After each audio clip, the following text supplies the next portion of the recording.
السلام علیکم۔ آپ ورلڈ چینل میں آپ سب دوستوں کو خوش آمدید۔ 9 اکتوبر 1981 جامع مسجد مدنی ملتان میں حضرت مولانا قاری محمد حنیف صاحب ملتانی رحمۃ اللہ علیہ شب قدر کے موضوع پہ خطاب فرما رہے ہیں، تو آئیے ہم سب مل کر ان کا یہ خطاب سنتے ہیں۔ حدیث شریف میں آتا ہے، فرمایا نبی کریم صلی اللہ علیہ وسلم نے، اور کوئی فضیلت اگر سامنے نہ ہو، صرف اتنی سی بات کوئی کم نہیں، فرمایا حضور صلی اللہ علیہ وسلم نے، جو آدمی کسی کا روزہ افطار کرائے، لسی پلائے، پانی پلائے، کھجور کھلائے، کھانا کھلائے، روزہ دار کا روزہ قرضے کے افطار کرائے، اگلی بات کتنی اونچی ہے۔ ارشاد فرمایا مدنی کریم صلی اللہ علیہ وسلم نے، اللہ پاک اس کو میرے حوض سے پانی پلائے گا۔ سبحان اللہ، سبحان اللہ۔ اور جو آدمی میرے حوض سے پانی پی لے گا، اسے جنت کے داخلے تک پھر 50,000 سال تک پیاس نہیں لگے گی۔ اللہ اکبر۔ کتنا بڑا کرم ہے، کتنی بڑی مہربانی ہے، کتنی بڑی عطا اور بندہ نوازی ہے، کس قدر اس نے اپنا کرم اور فضل فرمایا۔ اب بھی بندے اگر اس کی رحمت کو نہ سمیٹیں تو یہ ہماری کوتاہی۔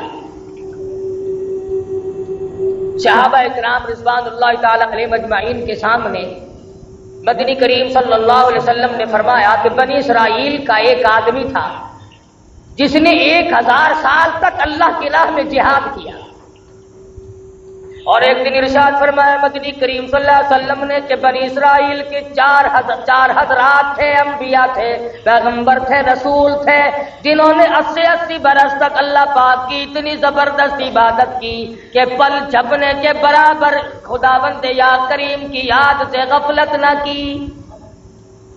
اندازہ لگاؤ، ایوب علیہ السلام ہے، حضرت زکریا علیہ السلام ہے، حضرت حزقیل علیہ السلام ہے، حضرت یوشع علیہ السلام ہے، 4 پیغمبروں نے اتنی اچھی اور بہتر طریقے سے عبادت کی کہ 80 برس تک پلک جھپنے کے برابر بھی غفلت نہ کی۔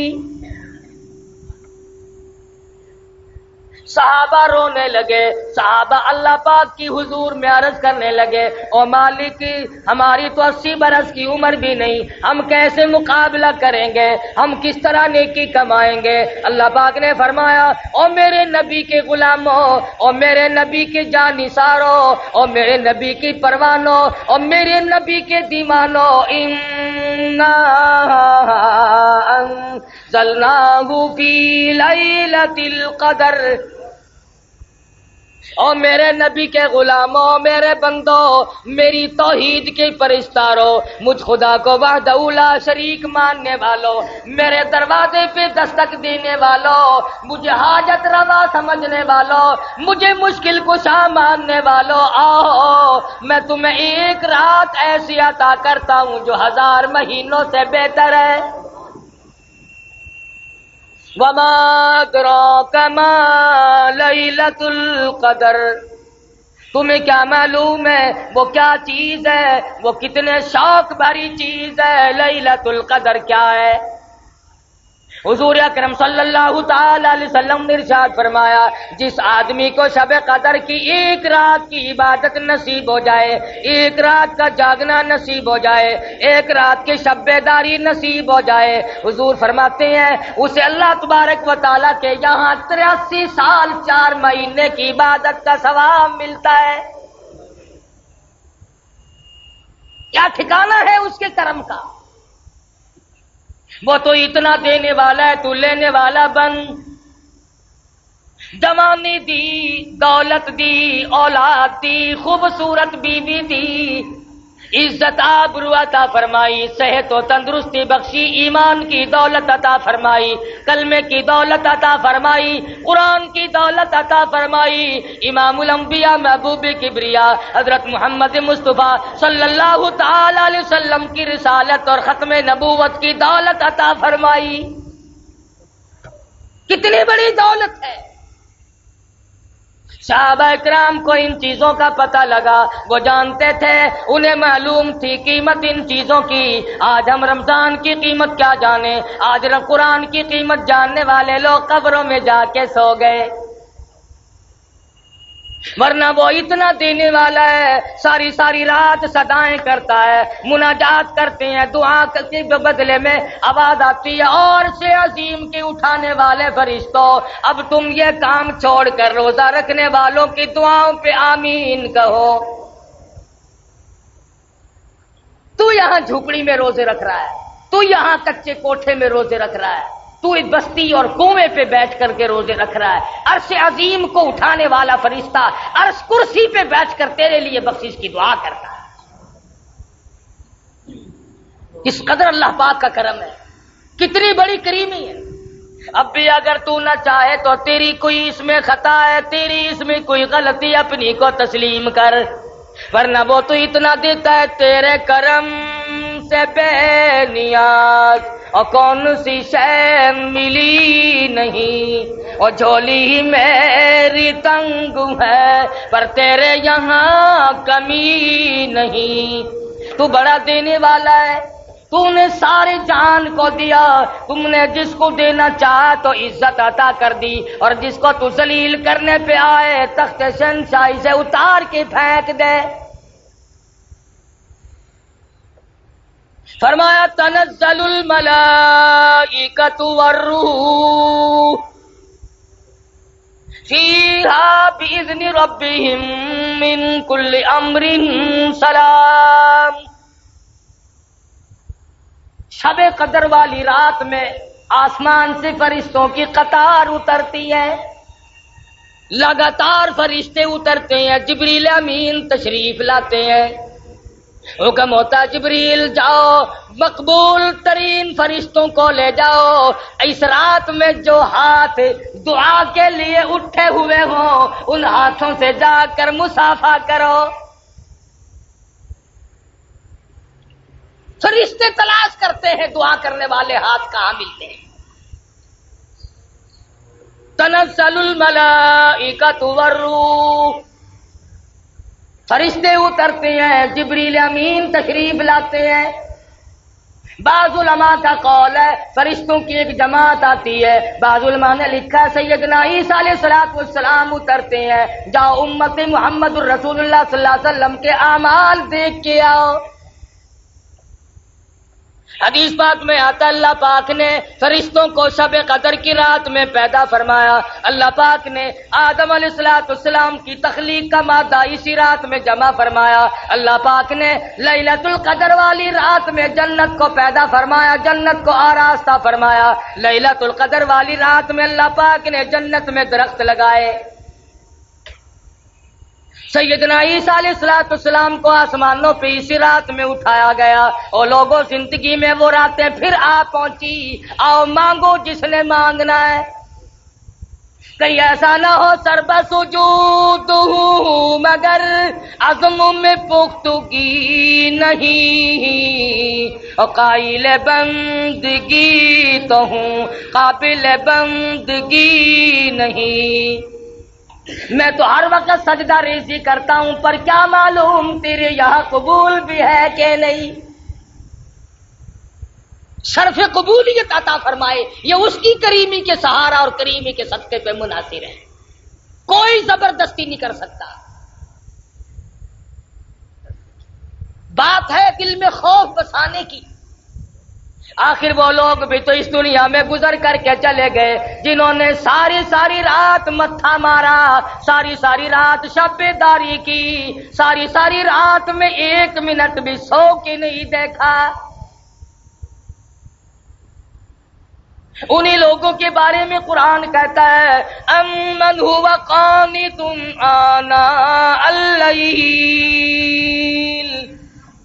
ساجدا وقائما یحذر الآخرۃ ویرجو رحمت ربی۔ فرمایا کمال ہے سر تیرا سجدے میں ہو، آسمان سے آواز آئے اور سجدہ کرنے والے مانگ کیا مانگتا ہے،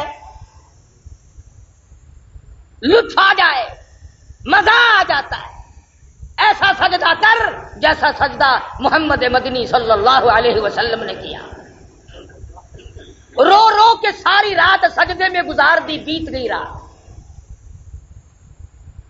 اور اسی لیے کہتا ہے کہ ہر آدمی پچھلی رات کی عبادت کو بڑا خاص دخل ہے. آدمی کی زبان ہو خدا کا قرآن ہو، دل میں اللہ میاں کا دیا ہوا سوز و گداز ہو، خدا کی قسم تلاوت کرے، یوں معلوم ہوتا ہے کہ آسمانوں کے اوپر اڑ رہا. بات ہے دل میں خوف بسانے کی. یہ دن پھر شاید کس کو آئیں گے. آؤ اپنے گناہوں کی معافی مانگو. 11 مہینے جو گناہوں کے پہاڑ لگا دیے، دریا بہا دیے، زمین و آسمان کا خلا پر کر دیا، آج آنسو بہا کر اللہ کے حضور میں معافی مانگنے کا وقت آ گیا. ہم اپنی غلطی ماننے کو تیار نہیں. اگر کسی کو یوں کہہ دیں آپ کے روزہ نہیں رکھا، وہ بدماش آگے سے اکڑتا ہے، بکواس کرتا ہے. اسلام میں حکومت ہو، بکنے والے کا قتل کرنے کا حکم ہے، بادشاہ قتل کرے، کہ وہ شاعر اسلام کو بھونکتا کیوں ہے. مگر آپ گریز کریں، ایسے آدمی سے بات نہ کریں جو دین کی پرواہ نہ کرتا ہو. نام کے مسلمان بنے پھرتے ہو، کام کے مسلمان قبروں میں چلے گئے. آج تمہیں محمد مصطفیٰ صلی اللہ علیہ وسلم کی شکل سے پیار نہیں، صورت سے انس نہیں. فلمی ایکٹروں، فلمی ایکٹریسوں کی صورتوں کو تلاش کرتے ہو، بال ان کے ساتھ ملاتے ہو، شکل ملاتے ہو، کپڑے ملاتے ہو. تم نے کبھی یہ بھی سوچا کہ قیامت کے دن میں شہنشاہ کائنات کے دربار میں یہ منہ لے کر کیسے جاؤں گا؟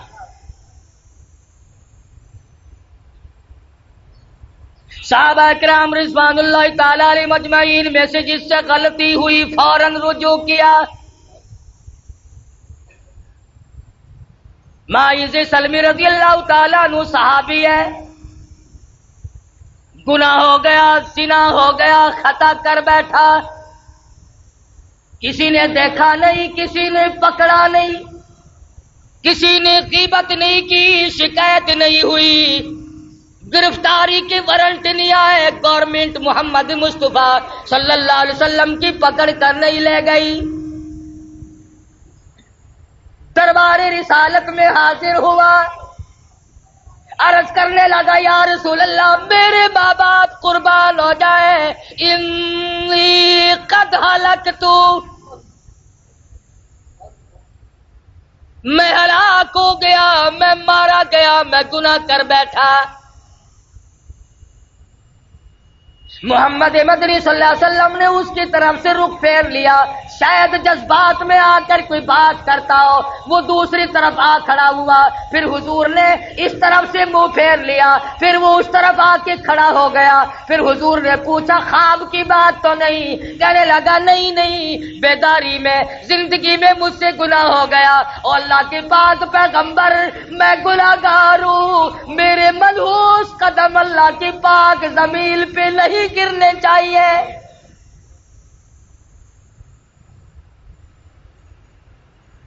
دربار رسالت میں کھڑا ہو کر اقرار کرتا ہے، اعتراف کرتا ہے اور کہتا ہے میں گناہگار ہوں، میں گناہ کر بیٹھا. یہ میری نگاہ اس جہان پہ نہیں پڑنی چاہیے، یہ میرے پیر اس زمین پہ نہیں پڑنے چاہیے، اس میرے پیٹ کو کوئی حق نہیں اس دنیا میں رہ کر کے غذا کھائے. صحابی رو رہا ہے. حضور اکرم صلی اللہ علیہ وسلم نے ارشاد فرمایا کہ اسے لے جاؤ مدینے سے باہر. کون سا مدینہ؟ خدا کی قسم جہاں کی ہوا نرالی ہے، جہاں کی شان نرالی ہے، عظمتیں نرالی ہیں. کیا کہنا اس مدینہ کا جہاں عقائد عالم کا بسیرا ہو صلی اللہ علیہ وسلم. وہاں کی ہر چیز نرالی، عظمتوں سے بھرپور، جہاں پر آج تک اس گئے گزرے دور میں، اس گئے گزرے وقت میں اب تک یہ حالات ہے۔ مولانا قاضی حسان احمد شجابادی سبقید رحمت اللہ علیہ فرماتے تھے کہ ہم نے بیٹھ کر کے کھانا کھایا، ہم نے ہڈی چوس کے پھینکی تو ایک بدو کے چھوٹے سے بچے نے اٹھا کر چوسنی شروع کر دی۔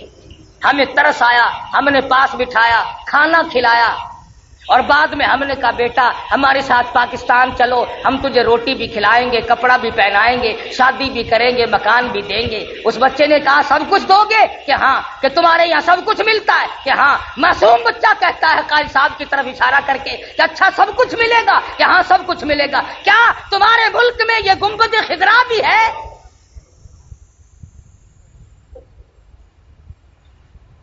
محمد مصطفیٰ صلی اللہ علیہ وسلم کا روضہ اقدس بھی ہے۔ قاضی صاحب مرحوم کی چیخ نکل گئی، فرمایا بیٹا اور سب کچھ ہے یہ نہیں۔ کہنے لگا مولانا لوگوں کی ہڈیاں چوسنا منظور ہے، تمہارے پھینکے ہوئے ٹکڑے کھا کے وقت گزارنا منظور ہے، پر مدینے کی گلیوں سے بے وفائی نہیں کرنی۔ آج لوگ مدینے والی سرکار سے غداری کر رہے ہیں، مدینے والے کے دین سے بے وفائی کر رہے ہیں، مدینے والے کے لائے ہوئے قرآن کے ساتھ بے ایمانی کر رہے ہیں۔ وہ تو مدینے کی گلیوں سے بے وفائی نہیں کرنا چاہتے ہیں۔ یہ کئی حج کر رکھے ہیں حاجیوں نے، ان سے پوچھو کہ مدینہ منورہ میں کئی مہینے بھی ٹھہرے ہیں، انہوں نے کبھی مدینے پاک میں کبھی کسی کتے کو بھونکتے بھی سنا ہے کبھی؟ اور مسلمانوں پاکستان کے باشندوں ذرا شرم کرو، ڈوب کے مر جاؤ۔ مدینے کا کتا شرم کرتا ہے، مدینے کا کتا حیا کرتا ہے، گنبد خضرا صلی اللہ علیہ وسلم کا ادب اور احترام کرتا ہے، وہ نہیں بھونکتا۔ ہمارے یہاں کئی لوگ مسلمان کہلا کر، مسلمان کے گھر میں پیدا ہو کر نبی کے قرآن کو، نبی کے صحابہ کو بھونکتے رہتے ہیں۔ کتنے لوگ ہیں جو امام الانبیاء محبوب کبریا حضرت محمد مصطفیٰ صلی اللہ تعالی علیہ وسلم کی اہلیہ محترمہ، ہم سب مومنوں کی اماں سیدہ عائشہ صدیقہ کو بھونکتے رہتے ہیں۔ کون ایسا صدیقہ جس کے صدقے میں تجھے تیمم ملا، جس کے صدقے میں تجھے پاک دامنی ملی؟ ارشاد فرمایا مدنی کریم صلی اللہ علیہ وسلم نے ایسا صدیقہ نہ ہوتی تو دین ناقص رہ جاتا، ادھورا رہ جاتا۔ اور تو اور جو لوگ ان باتوں کو اٹھاتے ہیں، آؤ تھوڑا سا اشارہ کر دوں، سیدہ عائشہ صدیقہ اور سیدہ فاطمہ الزہرا رضی اللہ تعالی عنہما، ماں بیٹی دونوں ایک جگہ بیٹھی ہوئی ہیں۔ خاتون جنت فاطمہ الزہرا رضی اللہ تعالیٰ عنہا فرمانے لگی، امی جان، خالہ جان، میرا مرتبہ آپ سے بڑا ہے، اس لیے میں پیغمبر کی بیٹی ہوں، آپ ابو بکر صدیق رضی اللہ تعالیٰ عنہ صحابی کی بیٹی ہے۔ عائشہ صدیقہ رضی اللہ تعالیٰ عنہ فرمانے لگی، بیٹی میں تسلیم کرتی ہوں، آپ امام الانبیاء کی لخت جگر ہیں، نور نظر ہیں، آپ پیغمبر صلی اللہ علیہ وسلم کی بیٹی ہیں، ٹھیک ہے میں صحابی کی بیٹی ہوں، لیکن بیٹی ایک بات تو بتاؤ، یہ تم نے خود اپنے ابا سے سنا ہوگا، قیامت میں جس کا نکاح جس کے ساتھ ہوگا وہ اس کا دامن پکڑ کر جنت میں جائے گی۔ فاطمہ الزہرا نے تسلیم کر لیا اور کہنے لگی میں نے اپنے ابا سے یہ بات سنی ہے۔ پھر عائشہ صدیقہ رضی اللہ تعالیٰ عنہ فرماتی ہیں، اے میری بیٹی، اے فاطمہ، پھر یاد رکھو ٹھیک ہے تم پیغمبر کی بیٹی ہو، میں صحابی کی بیٹی ہوں، لیکن یاد رکھو جب جنت میں داخلے کا وقت آئے گا تو حضرت علی صحابی کی انگلی پکڑ کے جائے گی جنت میں امام الانبیاء کا دامن پکڑ جنت میں جاؤں گی، میں نبی کے ساتھ جاؤں گی، تو صحابی کے ساتھ جائے گی۔ تو صحابی کا خوف عرض کر رہا تھا، آج ہمیں اپنے رشتہ داروں کی موت پہ رونا آ جائے گا، درد کرم میں غم میں رونا آ جائے گا، لیکن اپنی روح سیاہی پہ، اپنی بدعمالی پہ کبھی رونا آج تک نہیں آیا۔ اکیلا بیٹھ کے کبھی رویا کر، کبھی ان آنکھوں سے پانی بہایا کر جو جہنم کی آگ کو بجھاتی ہے۔ صحابی کہتا ہے یا رسول اللہ میرے یہ منحوس قدم اس زمین پہ نہیں پڑنے چاہیے، مجھے سنسار کرو۔ حضور صلی اللہ علیہ وسلم نے حکم دے دیا، صحابی کو مدینہ منورہ سے باہر لے گئے، پتھر مارنے جب شروع کیے تو خون نکل کر ایک دوسرے صحابی کے کپڑوں پہ پڑا، اس کی زبان سے کوئی گستاخی کا کلمہ نکل گیا، حضور اکرم صلی اللہ علیہ وسلم تک پہنچا۔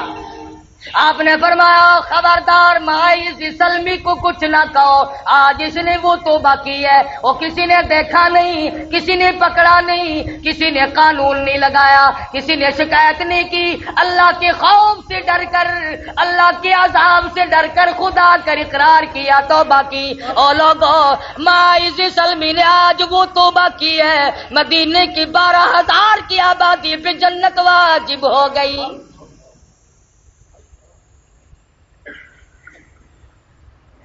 ہمارا یہ خیال ہے کہ گناہ جو پرانا ہو جاتا ہے نا وہ خود بخود معاف ہو جاتا ہے، دل آدمی کا کہتا ہے او جی وہ جوانی کے وقت کی بات ہے، چھوڑو اب کیا یاد کرنا ہے اس کا، بچپن تھا گزر گیا، نئی عمر تھی گزر گئی، نہیں، اللہ کے بینک میں موجود ہے، یاد رکھ، قبر میں جائے گا ایک ایک ذرہ کھڑا ہوا پائے گا۔ ایک عورت مدنی کریم صلی اللہ علیہ وسلم کے دربار میں آتی ہے، آ کیا عرض کرتی ہے یا رسول اللہ انی قد ہلکت طہرنی طہرنی، مجھے پاک کر دو، مجھے پاک کر دو، انی قد ہلکت، میں ہلاک ہو گئی، میں ماری گئی، میں برباد ہو گئی، میرا کچھ نہ رہا۔ حضور اکرم صلی اللہ علیہ وسلم کے پوچھنے پر پتہ چلا زنا کا گناہ ہو گیا، کوئی پکڑ کے نہیں لایا، کسی نے شکایت نہیں کی، کسی نے خبردار نہیں کیا کہ آؤ، اللہ سے ڈر کر، قیامت کا خوف کھا کر، قبر کے عذاب کو مد نظر رکھتے ہوئے اس دنیا میں آئے۔ اس کے سامنے یہ آیت موجود تھی وَامْتَازُوا الْيَوْمَ أَيُّهَا الْمُجْرِمُونَ، اور مجرموں میرے نیک بندوں سے الگ ہو جاؤ، لِيَمِيزَ اللَّهُ الْخَبِيثَ مِنَ الطَّيِّبِ،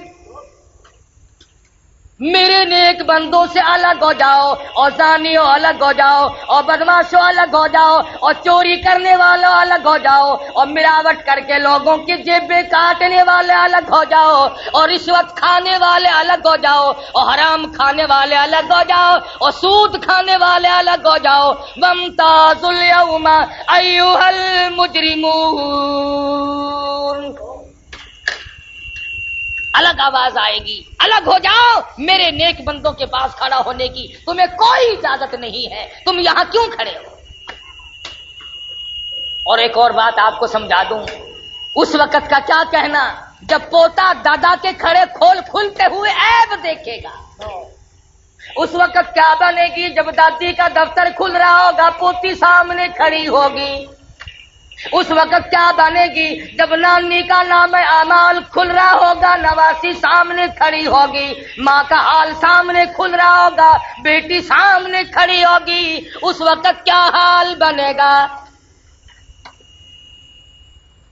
اس لیے ان حضرات کے دلوں میں پہلے سے خدا کا خوف آیا، اللہ کا ڈر آیا، دل و دماغ میں بسایا، جانتے تھے دنیا میں جو مصیبت چاہو اٹھا لو، عذاب معاف کرا لو، توبہ کر لو، استغفار کر لو، یہ سارے کام دنیا میں ہوتے ہیں، آخرت میں جا کر کے پھر جزا اور سزا دو ہی مقام۔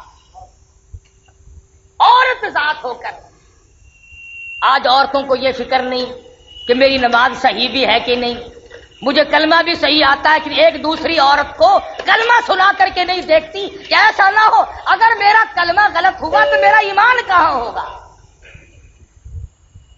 عورتیں کلمے کی طرف توجہ نہیں دیتی، نماز کی طرف توجہ نہیں دیتی۔ تمہیں معلوم ہے مرد ہو یا عورت ہو جس نے جان بوجھ کر نمازوں میں بے پرواہی کی، قیامت کے دن خنزیر کی شکل بنا کر اٹھایا جائے گا۔ کچھ لوگ سوال کریں گے الہی یہ کون ہے؟ جواب ملے گا آخر الزماں پیغمبر کے بے نماز امتی ہے۔ آج لوگ بے پرواہ بھی بڑے پھرتے ہیں، شہری کھا کے سو گئے، فجر کی غائب کر دی، شام کو کھانے پہ لگے رہے، مغرب کی غائب کر دی۔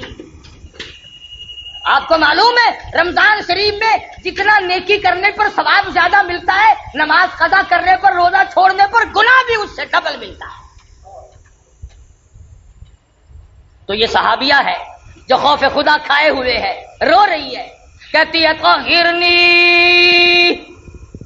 مجھے پاک کر دو، انی قد ہلکت، میں ہلاک ہو گئی، میں ماری گئی۔ حضور اکرم سب کہو صلی اللہ علیہ وسلم نے پتہ لگایا، معلوم ہوا عورت پیٹ سے ہے، حمل سے ہے۔ فرمایا اگر تجھے سنسار کیا گیا تو تجھ کو اگر اسلامی سزا دی گئی تو یہ پیٹ میں جو بچہ ہے یہ بھی مر جائے گا، اس کے قتل کا کون ذمہ دار بنے گا؟ اور مسلمانوں، میرا تیرا، سارے جہان کا، فرشتوں کا، پرندوں کا، آسمان والے فرشتوں کا، سب کا نبی اس بچے کے قتل سے ڈرتا ہے جو عورت کے پیٹ میں ہے۔ ہم اپنے ہاتھوں سے اپنے بھائیوں کو قتل کرنا ہے۔ یہ جا کے دیکھ لو، جیلیں بھری پڑی ہیں، ان میں ایک بھی کسی سکھ کا قاتل نہیں، ان میں ایک بھی کسی کراڑ کا قاتل نہیں، ان میں ایک بھی کسی ہندو کا اور غیر مسلم کا قاتل نہیں۔ کوئی ماں کا قاتل ہے، کوئی سگے بھائی کا قاتل ہے، کوئی چچا کا قاتل ہے، کوئی بھائی کا قاتل ہے، کوئی باپ کا قاتل ہے، کوئی بیٹے کا قاتل ہے۔ یہ مسلمان ہے۔ مدنی کریم صلی اللہ تعالی علیہ وسلم نے ارشاد فرمایا، آدمی مسلمان جب مسلمان کی طرف ہتھیار اٹھاتا ہے فوراً ایمان اس کا رخصت ہو جاتا ہے۔ کہاں ہیں وہ لوگ جو کلمہ پڑھا کرتے تھے، جو پرواہ کیا کرتے تھے؟ اب یہ عورت ہے، رو رہی دربار رسالت میں، اور سرکار دو جہاں حضرت محمد الرسول اللہ صلی اللہ علیہ وسلم اس بچے کے قتل سے ڈرتے ہیں جو بچہ پیٹ میں ہے۔ کئی دائیاں کاروبار بنا کے بیٹھ جاتی ہیں کہ چلو پیسے ڈبل ملیں گے، ہم ناجائز حمل نکالتے رہیں تو کیا حرج ہے۔ خدا کی قسم جتنے اسقاط کرو گے اتنے قتل نام اعمال میں لکھے جائیں۔ جو ڈاکٹر ایسا کرتا ہے، جو لیڈی ڈاکٹر ایسا کرتی ہے، وہ قاتل ہے، عوام کا، قوم کا، اسلام کا، ایمان کا، وہ قاتل ہے۔ مدنی کریم صلی اللہ علیہ وسلم نے فرمایا، مائی ہم سزا تو فوراً دے دیتے ہیں مگر یہ جو پیٹ میں بچہ ہے اس کے قتل کا میں ذمہ وار نہیں بن سکتا۔ صحابی کہتا ہے حضور کا رنگ پیلا پڑ گیا، ڈر گئے، خوف کھا گئے، میں حمل والے بچے کو بھی قتل نہیں کر سکتا۔ جاؤ، جب یہ بچہ پیدا ہو جائے گا پھر آنا، پھر تمہیں سزا دی جائے گی اسلام کے مطابق۔ چنانچہ عورت گئی، مدت مقررہ وقت پر جب بچہ پیدا ہو گیا، جھولی میں پھر بھی کی کوئی دائی مقرر نہیں کی، کوئی دائی مقرر نہیں کی کہ پکڑ کے لانا جب بچہ پیدا ہو جائے، خود بخود جھولی میں اپنے بچے کو اٹھا کر دربار رسالت میں آ گئی، عرض کرنے لگی یا رسول اللہ طہرنی، اب میری زندگی تلخ ہو گئی ہے، اب یہ میرے ملوث قدم اس زمین پہ نہیں پڑنے چاہیے، خدا کے لیے مجھے سزا دو، خداوند کریم کے دربار کی سزا سے مجھے بچا دو، انی قد ہلکت۔ فرمایا اسے کون دودھ پلائے گا؟ تو اسے لے جا جب یہ روٹی کھانے لگے گا جب تجھے سزا دے۔ اب بھی کوئی آدمی مقرر نہیں کیا، کوئی محکمہ مقرر نہیں کیا کہ جب بچہ روٹی کھانے لگے تو پکڑ کے لانا۔ 6 مہینے کے بعد بچے کے ہاتھ میں روٹی کا ٹکڑا دیتی ہے، پیدل چلاتی ہے، انگلی پکڑ کر دربار رسالت حضرت محمد الرسول اللہ صلی اللہ علیہ وسلم میں حاضر ہوتی ہے اور کہتی یا رسول اللہ آج واپس نہیں جاؤں، اب مجھے اپنی زندگی اچھی نہیں لگتی، گناہگار آدمی کے قدم اس زمین پہ نہیں پڑنے چاہیے، سیاکارو گناہگارو مجھ پر اسلام کی حد جاری کرو، مجھ پر اسلام کا قانون نافذ کرو۔ یہ بچہ دیکھ لو آپ کے سامنے روٹی کھانے لگ گیا ہے، حد جاری کی گئی۔ تو بھی اپنے کبھی گناہوں کو یاد کر کے کم سے کم، اب تجھے مارنے والا تو کوئی نہیں، نہ اسلام کی حکومت ہے، نہ تجھ پر سزا جاری ہو سکتی ہے۔ 33 برس ہو گئے ٹھگی مارتے مارتے، خدا جانے کتنے آئے اور کتنے چلے گئے، اور نہ معلوم اب بھی اور کتنے جائیں گے کتنے آئیں گے۔ تسلی ہو گئی قرآن خدا کا نہیں آتا، اب تسلی ہوگی۔ 33 سال کے بعد اطمینان ہو گیا، یقین ہو گیا کہ اب یہود کا قانون آئے گا، انگریز کا قانون آئے گا، امریکہ کا قانون آئے گا، چائنا کا قانون آئے گا، محمد مصطفیٰ صلی اللہ علیہ وسلم کا قانون نہیں آئے گا۔ اس لیے اگر سرکار مدینہ کا قانون آتا ہے تو افسر پہلے زد میں آتا ہے، قانون نافذ کرنے والی جو مشینری ہے وہ پہلے بیچ میں آتی ہے۔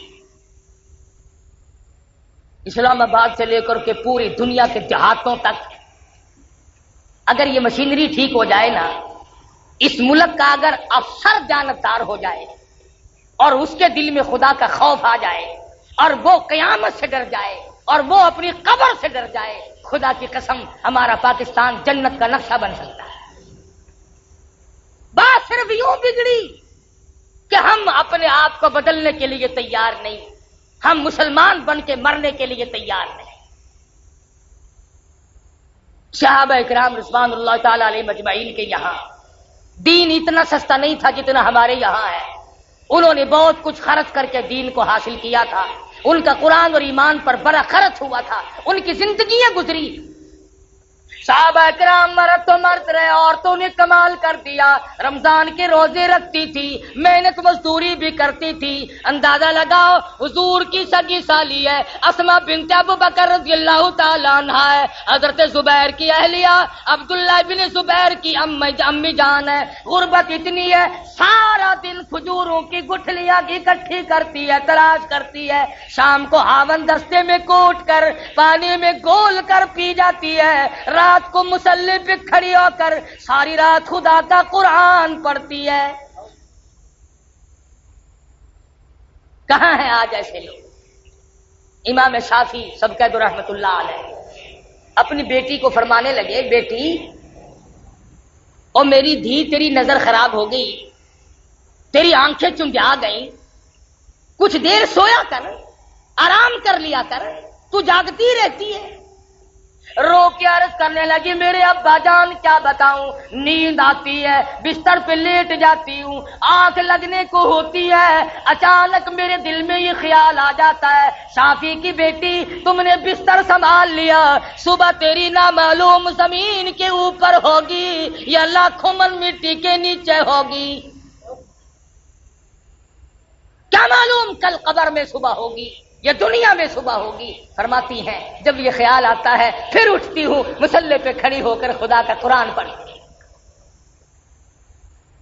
آج ان مردوں سے اللہ کا قرآن چھن گیا، تلاوت کی توفیق نہیں رہی، عورتوں کو توفیق نہیں رہی۔ اور جسے ایک سپارہ آتا ہے اگر وہ ایک سپارہ روز پڑھے تو 30 پارے 30 دن میں نہ ہو جائیں گے۔ خدا کے قرآن کا دیکھنا بھی ثواب ہے، سننا بھی ثواب ہے، پڑھنا بھی ثواب ہے، عمل کرنا بھی ثواب ہے، اس کا حاصل کرنا بھی ثواب ہے۔ حدیث پاک میں آتا ہے اگر کوئی آدمی قرآن کریم سیکھنا شروع کر دے اور 4 آیتیں سیکھی، موت آ گئی، حضور پاک صلی اللہ علیہ وسلم نے فرمایا قبر میں فرشتے اس کو خدا کا قرآن پڑھاتے ہیں۔ تو نیکیوں کا وقت ہے، آخری ہفتہ شروع ہو رہا ہے اب۔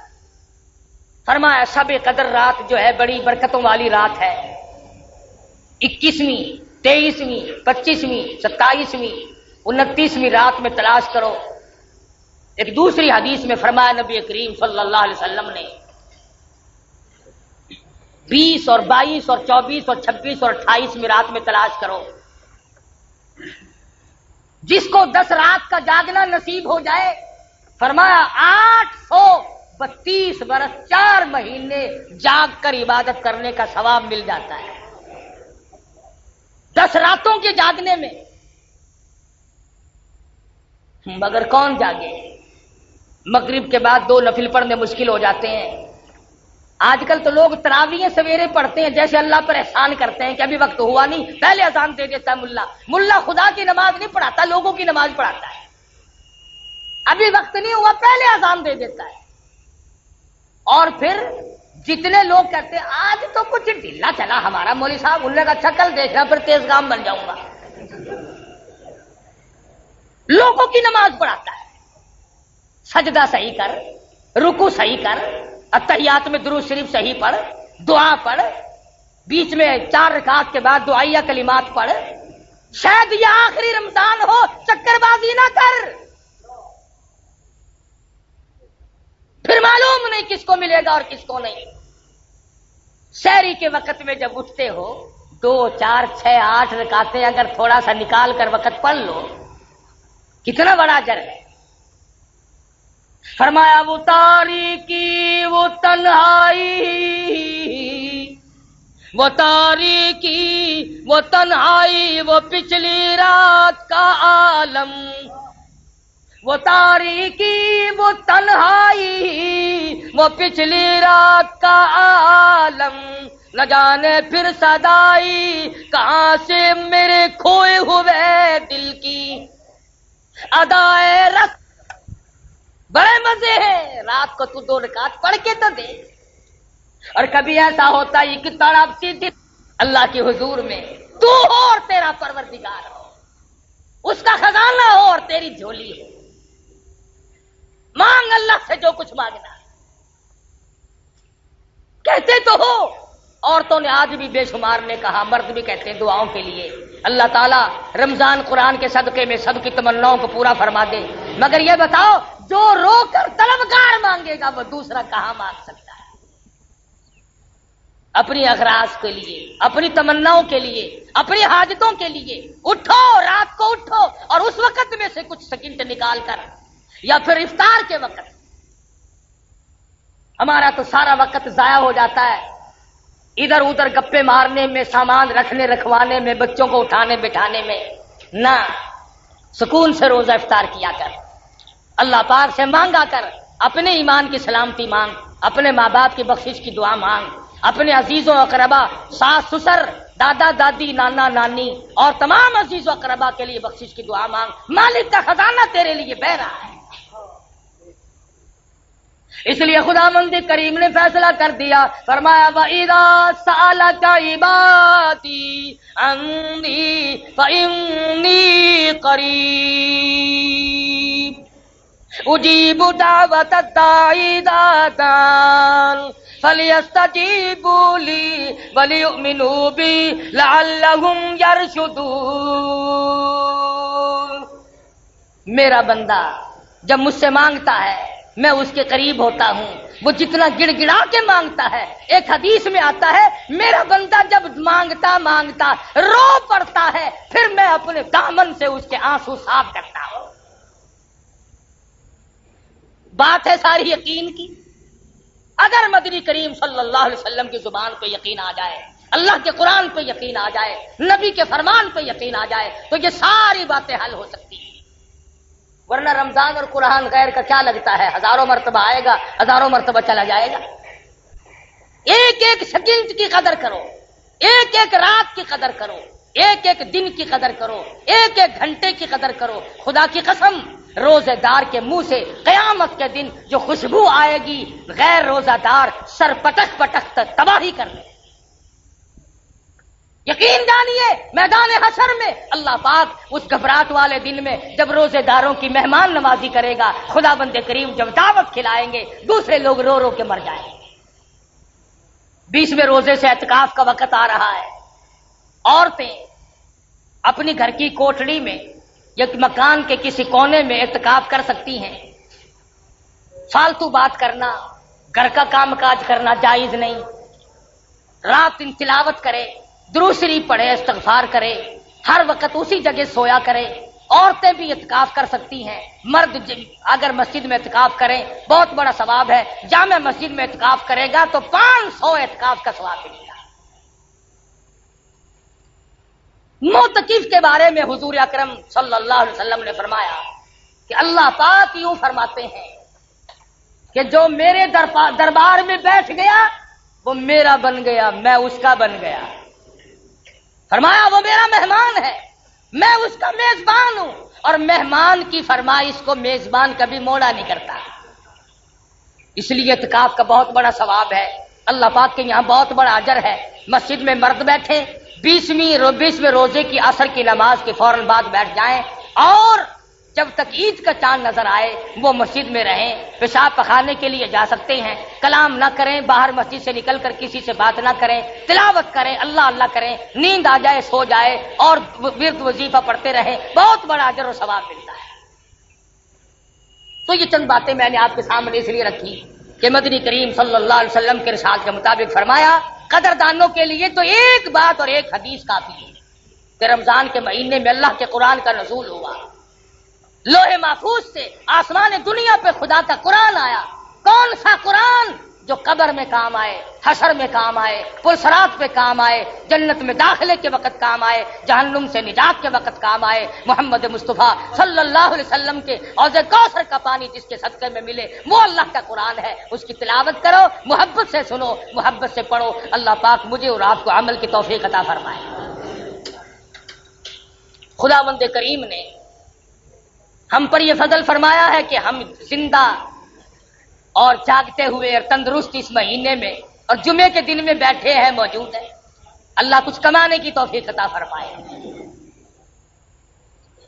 آپ لوگ اگر اس جمعے میں رمضان کے مہینے میں یہ اپنے دل کے اندر توبہ کر لیں کہ میں اپنی نماز کبھی قضا نہیں کروں گا, بہت ممکن ہے رمضان قرآن کے صدقے میں اللہ تجھے توبہ کی پکی کرنے کی توفیق عطا فرما دے.